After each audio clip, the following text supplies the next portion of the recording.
Thank you. Good to be here. I can't see all of you, but I hope you're there. Yeah. It's my pleasure to actually have such a distinguished panel on this really interesting subject. The way we're going to structure it is we really do want to spend a lot of time on questions, quite unlike a number of other sessions. So I'm going to give a brief 1-minute background to each of them as they come up, and I'm sure you know them all. And then they'll spend about 5 minutes giving their points, and after they finish, then we'll open the floor up for questions. Hopefully that'll give us a lot of time for questions. So without wasting any further time, let me introduce Chris Gopalakrishnan. Now, all of you know him. He's one of the leaders at Infosys, one of the leaders of the IT industry in India, and he's IIT Madras alum. Chris.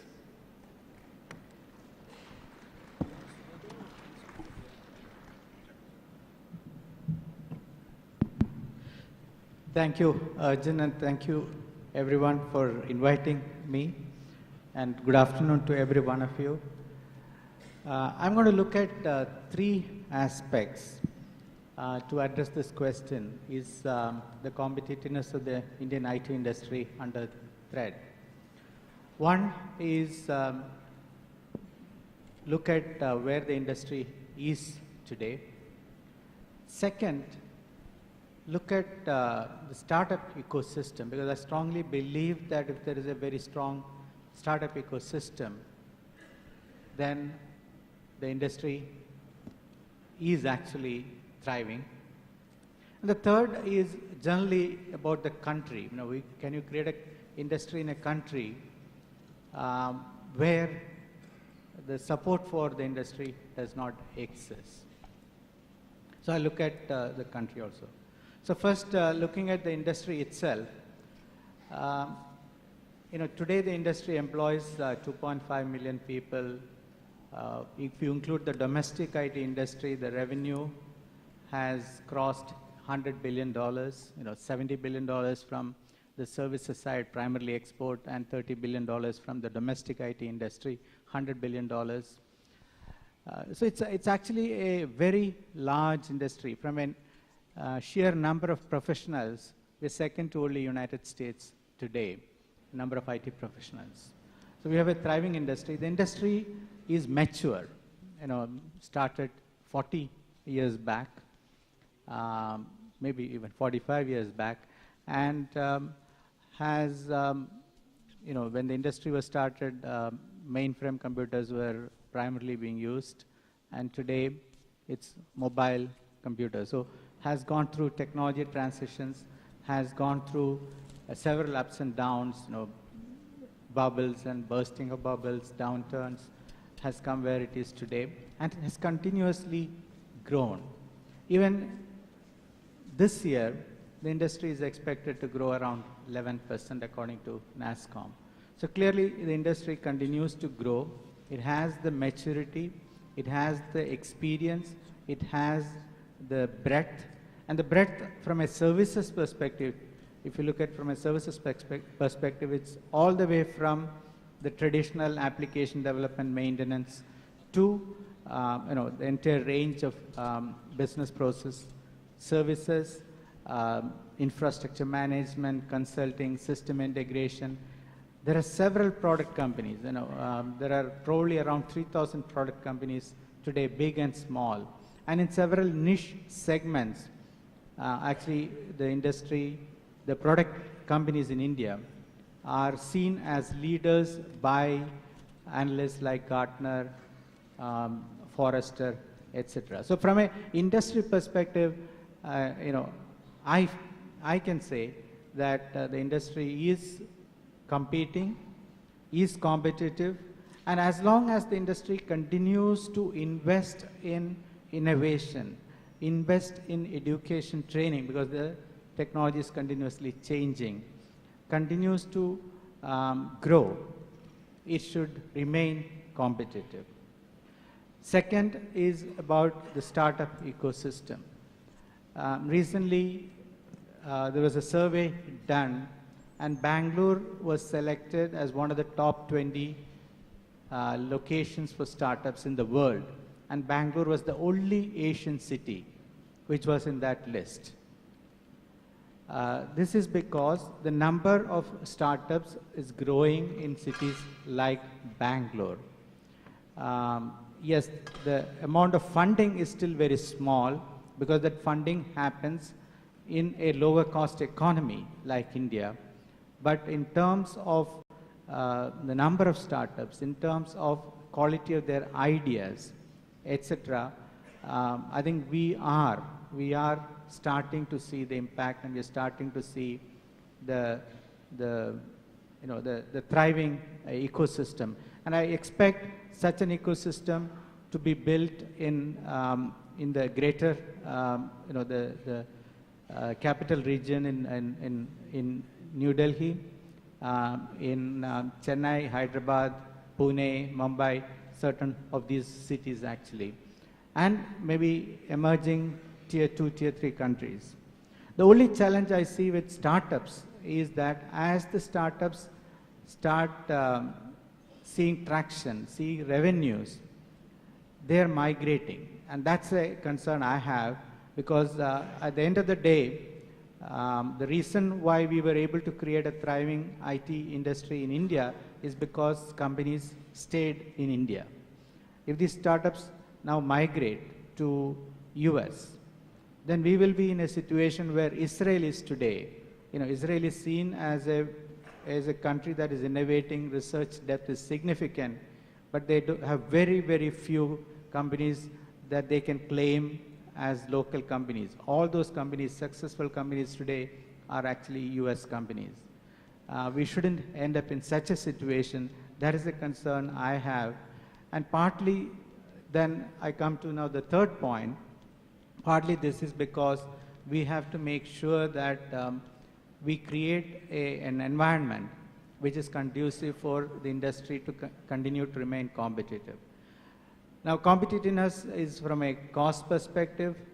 Again, the data says that the entry-level salaries, for example, for an engineer in India is about $8,000, which is about 1/5 of what an engineer would earn in the US. So clearly, from a cost perspective, and of course I'm comparing with a developed market, cost perspective, we are competitive. But then, can our education system continue to scale up and provide the quality of professionals that we had when the industry grew? If the industry does not get the same quality, then can the industry continue to invest in education and training as we have been doing in the past 30, 40 years? The industry was created by, in some sense, bridging the gap between what academic institutions produced and industry required. All the large companies have significant investment into education and training. So can we do that? And can we continue to create an environment where innovation continues to happen? And for that, in the future, we will require to raise the level of research in our academic institutions. And this is something which is relevant to a forum like PANIIT Forum, because we need to raise the level of research. And in fact, we need to challenge every one of our institutions to say that one of the measures you should have is how many startups did you create from the research that happens in your institution? Can you actually name a Google or a Facebook that has come out from your research institution? I think that's what is needed in the future to make sure that we are able to sustain the competitiveness that we have today. That, I believe, will make sure that as a country, we stay competitive in the future. So let me stop here, and maybe in the discussions we can discuss these further. Thank you, Chris. Let me now request Bhaskar Pramanik to give us his views. Bhaskar is the chairman of Microsoft India. He is an IIT Kanpur graduate, and like me, he started his career as a senior management trainee at DCM many years ago. Thank you. You know, it's a great time to be here in India, and especially as part of the IT industry. I remember when I graduated 40 years ago, the integrated circuit hadn't even been invented. We were still working with punch card. And to now see the state of the Indian industry, especially the IT industry and its contribution, not just to the Indian economy, to the global economy, I think is something which all of us can be very proud of. I do work for Microsoft, and to that extent, my comments today is going to be really looking at the competitiveness of India from a multinational perspective. So I want to complement some of the points which Chris talked about. I think we have a great industry which we have created, an IT industry. It's $100 billion. It's growing at a great pace, not as fast as what it used to be. It's 7.5% of India's GDP. And I think it's something which we can all be proud of. But I think there's one area where I believe that the India IT industry can do a lot more, and it is going to be important for us to do a lot more if we are going to remain competitive, and that it is the area of focusing on the Indian economy. The IT industry is not just about serving customers abroad, it's about ensuring that we can actually contribute to the competitiveness of the rest of the Indian industry. And I think that that's a challenge which we still have. A $30 billion domestic market in a $1.4 trillion economy, I think, is something which really proves that we are under-computerized. And I think that that's a huge opportunity which we have. The other area where I think the Indian IT industry has to really work hard, along with the government, with education, with the developer community, is to try and fix some of India's inclusion problems. I mean, how do we continue to have growth but with inclusion? And I think that that's a bigger role which the Indian IT industry can do. And from that, if we can solve some of those problems, we can create the technologies, we can create the applications and services which I think we can take back to the rest of the market. So my first point is that if you want to continue to remain be competitive, we continue to be a leader in the global industry, then we need to look inwards and see what we can do here in India by making the rest of the Indian industry competitive, and also ensure that we solve some of India's social problems. Some of the other areas where I think there needs to be a lot more focus is obviously in terms of improving our operational efficiencies, especially those that impact capacity maximization and hence the bottom line. We are still have a services model which is still very people-oriented, and I think the adoption of tools in a far greater scale to enhance the efficiency at which we can develop software, products, and technology is something which we need to really consider, because it's going to be impossible for us to continue to grow if the only way growth is going to come is by adding more and more people. We also have the opportunity, like I think Chris mentioned, and if you think about the way technology has shaped out over the years, Y2K, then followed by application development and maintenance, the outsourcing, the client server. We've sort of mastered all of that. And now there's another opportunity, because the new generation of technology is going to be all about four really mega trends which we are seeing. It's around mobility, it's about data analytics, it's about social networking, it's about the cloud. And I think there's an opportunity here in India for us to leverage that, not just to solve global problems of our global customers, but also some of the problems which we have here in India. So therefore, adoption of those new technologies, being the masters of that at a much faster pace than perhaps what is being adopted elsewhere, I think will continue to give us that competitive advantage. Like Chris, I believe that we have to continue to focus on the quality of the talent pool. It's not just about technical skills, it's about soft skills, it's about business acumen. We need those skills in the IT industry, because it's not just having large numbers of people who can code. It's about having people who can interface with customers. It's about people who can actually come out with new business models or can solve complex problems. And we need more of those, and that is also going to be a challenge. We need to focus on research in our educational institutions. It's not just about turning out engineering graduates. We need to start investing in our educational institutions and focusing on solving industry problems, focusing on social problems and social issues. And industry needs to get involved in working with academia as well as with the government in trying to solve some of those areas. Innovation in higher education is a must. It's difficult to teach it. It's only possible if it is practiced, and it's only possible if industry actually gets involved with academia in a much bigger way. I wanted to talk a little bit more about some of the areas like IP. For a multinational, this is one of the key areas which we look at when we decide to invest in any country, the respect for IP in that country. And therefore, India, we do have strong rules with regard to IP, but sometimes I believe that there is a lack of awareness and education on the role of IP in fostering innovation and driving wage job growth. And I think we need to spend some more time in educating our audiences, including the government and general citizens, as to the importance of IP and how it can in turn have an impact in bettering their lives.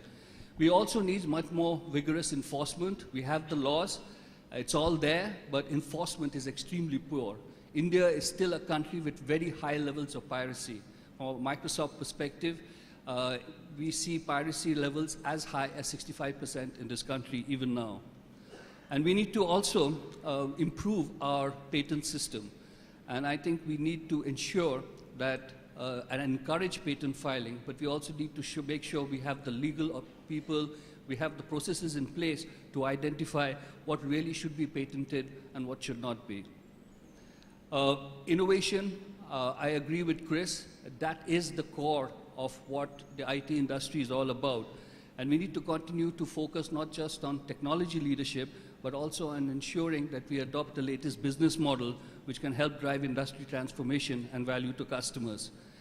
In this area, I think that there is a lot more which can be done for the Indian IT industry to partner with large multinationals. I think it's very clear that those kinds of partnerships can be extremely successful. And Microsoft as a company has very strong relationships with TCS, with Infosys, with Wipro, and a whole host of Indian SIs. And we are finding that they are perhaps the fastest deployers of our technology internally within their own organization, and also in terms of their ability to take it to market. We have a very strong 360-degree relationship with them. And we buy their services, they buy our products, and then we go to market together. And that's a strong win-win, and it gives us a scale and a reach which we otherwise would not have got. And I think we add equal value to the Indian IT industry from that perspective. To foster innovation, you also need a much more developed venture capital communities here in India. We do have it, but it is not as strong and thriving as you have in other parts of the world. Israel, what you see in Israel, what you see in parts of Europe, in Ireland, what you see in the Bay Area, or what you see in Seattle and in Redmond. So we need to improve or involve the venture capital community in a much, much larger way. I also want to touch on the one last point, and that is that the Indian IT industry has matured. I think we know how to solve most of the problems which are thrown at us, whether it is around cost or visa or competition from other parts of the world. But I think we also need a government which is supportive of what we are doing. And I think over the years, while we had benign neglect in the initial stages of the Indian IT industry, today I think we have a situation where there is a lot of attention, but perhaps for the wrong reasons. And a lot of the, I won't say concessions, but a lot of the support which we are getting from the government today, we see is getting frittered away. We have huge challenges in terms of, the service, the taxation, whether it's domestic or whether it's external. There is lots of issues around transfer pricing and other related issues which put a whole host of uncertainty in terms of your operations and in the costs which you incur. And I think there is no Indian IT company or multinational which doesn't have one sort of tax problem or the other. And it's not that we can't afford it, it's just that it is not consistently applied, and you never know when it's going to happen, so it makes a mockery of any business model which you come out with. We also need the government to focus on enhancing the infrastructure. The infrastructure which we currently have was enough to take us to $100 billion, but that infrastructure is not going to be adequate if you want to go to $200 billion or $300 billion. And it's definitely not enough to take care of some of the problems which India as a country faces, especially if you want to get out into the rural areas and really have IT have an impact in the poorer sections of society. So we need the government to play a bigger role in improving infrastructure and especially the backbone. We need the government to also play a role in building the new digital economy. We have to spur much more online confidence and trust. We need to foster a vibrant online marketplace in which government, business, and citizen can use information tools with confidence and trust. The changing nature of IT, especially in a world where it will be all about connected devices with continuous cloud services, requires us to focus on solving some of the issues like privacy and data security, on issues like cross-border data transfers, issues like, how do you certify a data center or the kind of services which a cloud service provider is going to provide? How do you protect the small and medium businesses or the rights of a citizen? And those are issues which the industry by itself cannot solve. It has to work with the judiciary, it has to work with government, and it has to come out with processes and with guidelines. I hate to use the word regulations and laws because in India that can be held and used against you. But I think we need to come out with them. And the challenge is that in most parts of the world, a lot of these issues have not been resolved, but have not held them back. They've gone ahead, they've learned from their mistakes, and they've gone forward. Unfortunately, in India, and especially, I guess, as IITians, we want this perfect world which we have all the answers before we even want to do something. But I think sometimes it's better to experiment and to try and fail and then try again rather than just waiting for the final solution. So especially on building the digital economy, solving some of these big problems around privacy and security and reliability and cross-border traffic is going to be something which we need to sit down and resolve. I'd like to close here. I do strongly believe that the IT industry is competitive in India. It is going to face enormous challenges going forward. We need a government which supports what we are trying to do.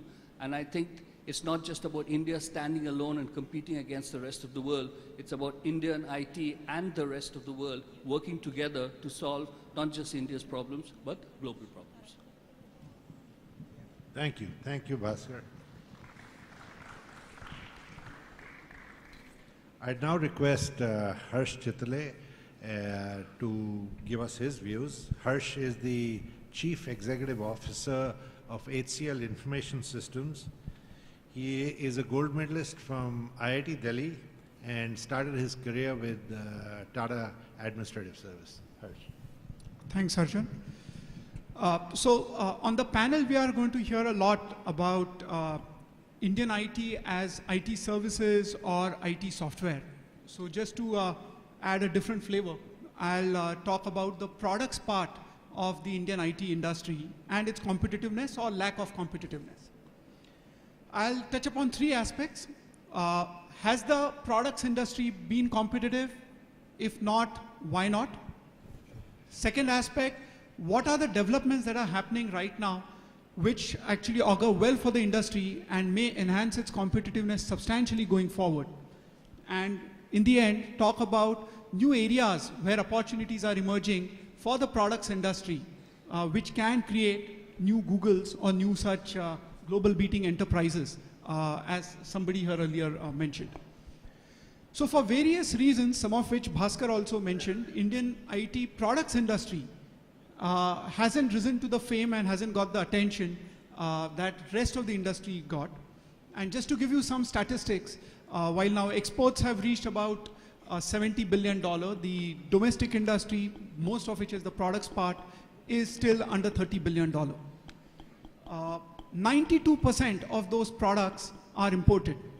And whatever is still made in India has over 90% of import content or has less than 10% domestic value addition. So for all practical purposes, the Indian products industry, which makes bulk of the domestic market, has suffered from very low value addition. Some of the reasons why this has happened is everybody likes to beat the government all the time. Tax incentives or disincentives, of course, they've been there. But more importantly, we've never been successful to create component ecosystem in India. And in the absence of a component ecosystem in India, where Taiwan, China, and other countries took a lead, it was natural that the industry slowly gravitated out there. That was one big reason. Second reason Bhaskar also touched upon is ability to monetize IP because of lack of enforceable IP. And in the absence of any IP creation in the products industry, there was a very rampant commoditization, and hence that very low value addition that we see today in Indian IT industry, Indian IT products industry. And that's the situation today, that less than $30 billion, mostly imported, very low value addition. But now, here is the good news. A lot of things are right now happening and are under development, and we'll start hearing about them in near future, which is going to hopefully change this scenario going forward. Because I think Indian government and the industry has realized that the pace with which our demand for IT products is growing, if it continues to grow at this rate, in 2020, actually IT and electronic products may replace oil as the single largest imported commodity in the country. So instead of talking about oil imports creating our exchange rate havoc, we may start blaming electronic and IT products if something different is not done. And lots of sections of the society and government have woken up. And there are 4 or 5 things that are now being done. Number one, there is a concerted effort between the industry and government that's being done to start attracting component industry in India. There is also an effort